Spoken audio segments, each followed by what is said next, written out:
Hi everyone, Radhe Radhe. This video is going to be me working through things with you. Basically, I had a call with a friend yesterday and it was a 2 hour call with her, and oh my goodness, it just was mind blowing to me. I started to face a lot about myself in that call. There are a lot of things that I'm studying lately, and two things basically. One is a course on personal growth. I'm basically shifting out of limiting beliefs, and the other one is this program that I'm doing based on the Alcoholics Anonymous 12-step program, the AA 12-step program. It is not for alcohol because the group that I'm doing it is with the temple group, and we're not supposed to drink, so nobody drinks there. But we all have addictions, and we are working through those addictions. Using the 12-step program, but and using Krishna as God. But you can, the 12-step program, I didn't know that it had so much God in it. Everything is based on God, like it's perfect. The only difference that we're doing is that we're not talking about alcohol addiction, and we're not using, instead of using the word God, we're using the word Krishna, but it's basically the same thing. But I realized, like, now it's been more than 2 months or something that I've been doing that program. And part of the thing is that we're supposed to outreach with each other. We're supposed to talk to people in the group. So it's a women's group, and there are 18 total girls in the group. And so we're supposed to keep talking to each other. We keep outreaching with each other. One of the girls who introduced me to this group, she's my friend. So it's wonderful. It's a shared growth experience with her. Both of us are learning together, we're growing together, and so our friendship is deepening because our conversations are deepening, because we are able to talk at a much higher, much more deeper level than the superficial level that we're generally talking at. It's amazing. It's really amazing. So yesterday's call was just like probably the best call, the best talk that I've ever had with her, and I've had good talks with her. So it's just yeah, so it made me face this thing. So the 12-step program and the other course that I'm doing, all of it combined. So I came to this conclusion that, so I've been struggling with health issues. I've spoken about this before. I've had diabetes for about 17 years, and I've not taken meds for about 8. I don't want to take meds. I want to heal it on my own. So I've been always on some diet or the other. So I feel like I've been acting on it, right? I feel like I have been taking it seriously, and I usually would manage maybe 3 to 6 weeks, and then of some intense diet, which was a lot of it was fasting based, which was because that's what I knew at that time. And then I would lose track of it, and I would let go. Like, I would take a few months break because it would become too intense, too difficult for me, and I wouldn't manage it. And then I would go back on a diet. So I was always on some diet or the other, and then I was juicing very intensely for 2 3 years or something. I was always on this long 2 3 hour morning routine, mostly health related. So it's not like I've not taken action or I've not taken responsibility for this. I have. I thought I have. And yesterday I realized that I have not. So this is very subtle and it's very difficult. And I'm getting emotional right now. I want to cry. It's like so difficult, so subtle, because I really thought that I was taking action and I was taking responsibility and I was doing 2 3 hours of work every morning in my morning routine. But I wasn't doing it fully. Like, I was in it.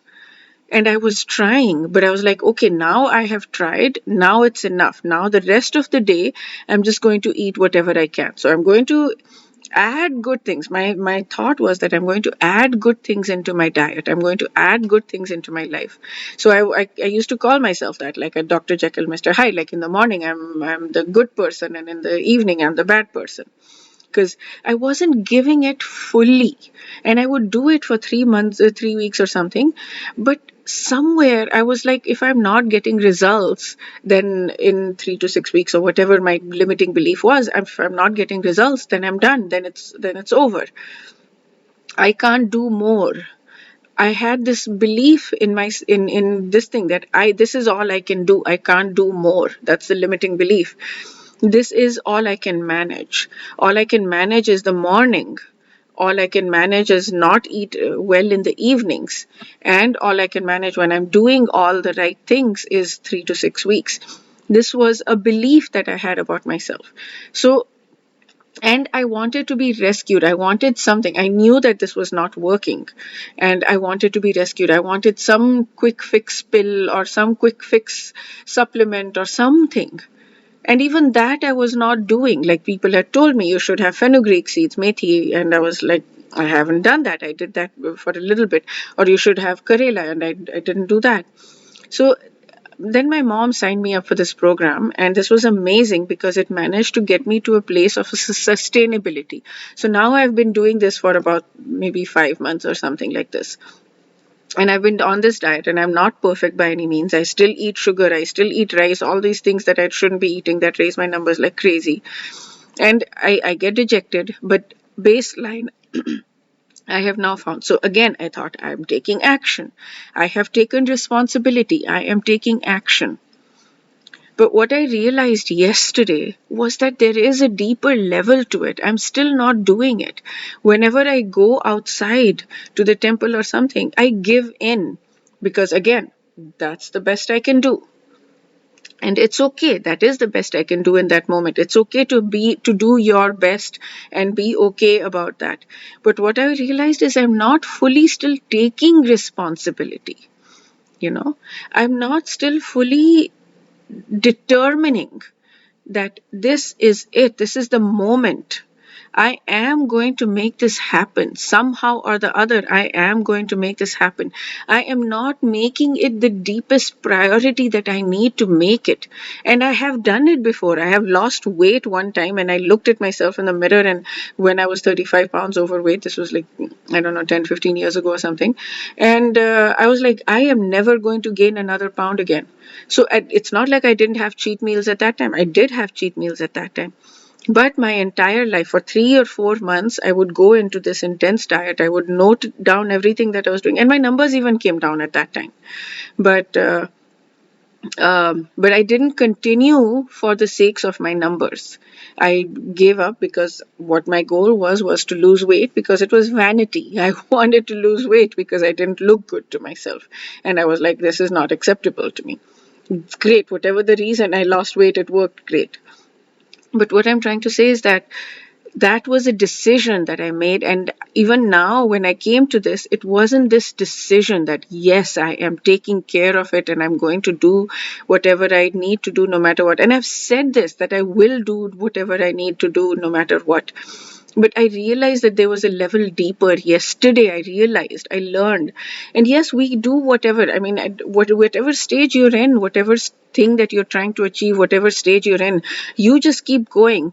But the reason I'm telling you this is so that maybe you can have this, maybe I'm able to transmit this deeper level. Maybe even if you get a glimpse of this deeper level that exists somewhere, then if you get the glimpse of it, then you have access to it, and then you can maybe bring it up, bring it to the surface. If it's somewhere deep in the recesses of the mind or the subconscious, you can bring it to the surface so that then you'll have a higher probability of actually making it happen as well. I think now I have a higher probability of making it happen, and that's because of multiple reasons. Two reasons.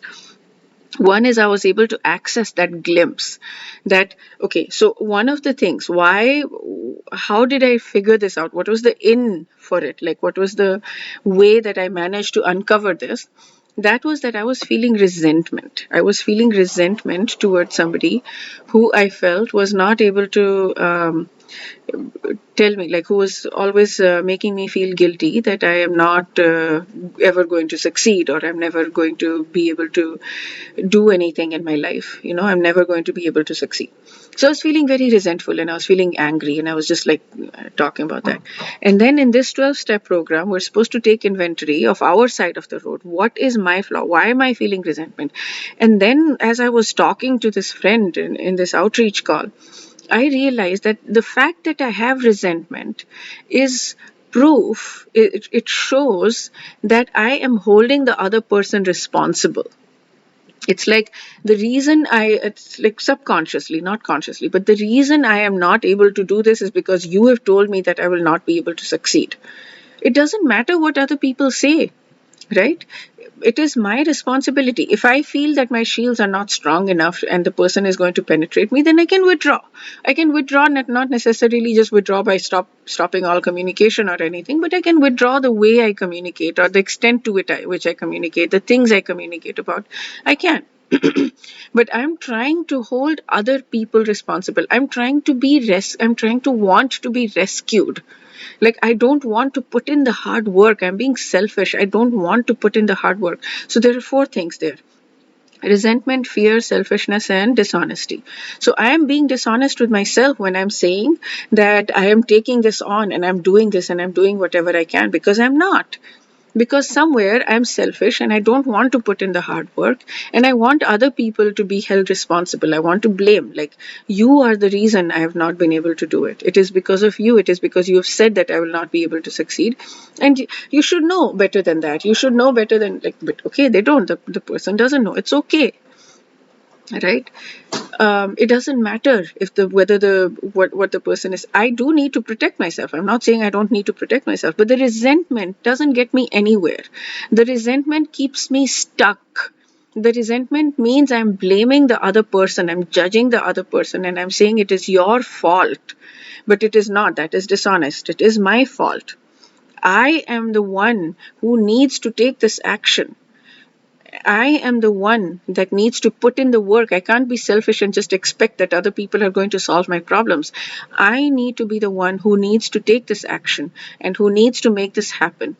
And when I am the leader of my life, when I am holding another person responsible, when I'm feeling resentful towards anybody else, that means I'm blaming them and holding them responsible for what's going on in my life, what's going wrong in my life, right?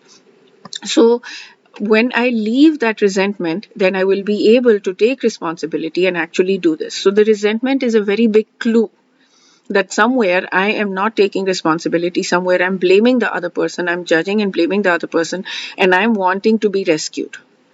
This is every time you feel resentment towards somebody else, understand that you are the one who are not wanting to take responsibility and not wanting to take action. And yes, if the shields are not strong enough, yeah, create some kind of a distance. You don't have to break things. You can just have a more superficial conversation, talk a little bit less or whatever, and be kind, be very kind. Understand that it is your responsibility and be very kind. And another thing is this concept of self-love versus communication. When do you communicate? You should be able to communicate with people. Like, you not should be, if there's no should. Communication is necessary in order to build connection with people, but not everybody is going to be willing or able to accept that kind of communication and that kind of feedback, that I'm feeling resentment for this. So it's okay if you're not able to communicate with people in the moment. Sometimes it's taken me, like, my relationship with my mom has improved, like, drastically. And it's taken me decades, like my whole life until now. Like, the last 7 years was when I started to shift this, and the last 7 years we've shifted a lot. But it's not still like that I can just say anything I want whenever I want. No, I mean, it will hurt her. So I need to be very careful about how I communicate to her and when I communicate to her. And I need to find the right moment, even if it takes months or a year or something, or years, to be able to find the right moment, because it is this gentleness and this absolute, like, and I need to be in the right energy, and I need to make sure that I'm not feeling resentful, because if I'm feeling resentful, then I will hurt her and the relationship will break. It'll go down. I mean, it's not going to break. She's my mom, but it's going to dip. So what I want to do is work on my resentment right now, do the self-love aspect, work on my resentment, raise my own self, build myself up, and then speak to her when I feel that I will be able to speak to her responsibly, without hurting and judging and blaming, and without resentment. So that is a good idea for anybody, but with some people we can work through our resentment with them. With some people we cannot. So having the understanding, the discernment, the awareness of who we can work through our resentment with and who we cannot, that's also important. And also, if you're living with the person, then that resentment is going to come out. It's just going to burst out, and then you don't have any option, because we're human beings. But yeah, I'm not living with my mom right now, so it's easier for me to be gentler with her when I'm feeling resentful, because I know it now. I'm understanding very clearly that it is my response. I know that I've said these words, I've said these in these videos so many times. It's my responsibility. No matter what, I'm going to make this happen. No matter how many times I feel. I've said this a million times, right? But there is this deeper thing. It's like, okay, I am going deeper. I really care about this. And my identity now is that when I care about something, I go all in. So I am going all in. I am really going to go all in with this, and with some other aspects of my life as well. I'm going to go all in. So yeah, yeah, okay. I hope I was able to communicate with you what I wanted to communicate. It's a little bit subtle, but hopefully you're able to understand. Okay, wish you a day filled with lots of going from unconscious incompetence to conscious incompetence. That's what I did right now. I was unconsciously incompetent. I didn't know that I didn't know. I didn't know that I was doing this. I didn't know that I was holding other people responsible for where I'm at. I didn't know that I was wanting to be rescued. I thought I was taking charge of my life. And now I understand that I wasn't fully taking, I was sure I was doing a lot of things, but I wasn't fully all in. I wasn't fully taking charge. So wish you a place where you go from unconscious incompetence to conscious incompetence. You know you don't know. And then you can start to work through that, and by going to conscious competence, where like you figure out how to do it, and then you become unconsciously competent at it, where you just naturally do it, and you don't have to be conscious about being competent. You just like driving a car. You don't have to think about it. You can just simply do it. Okay. Thank you. Radhe Radhe.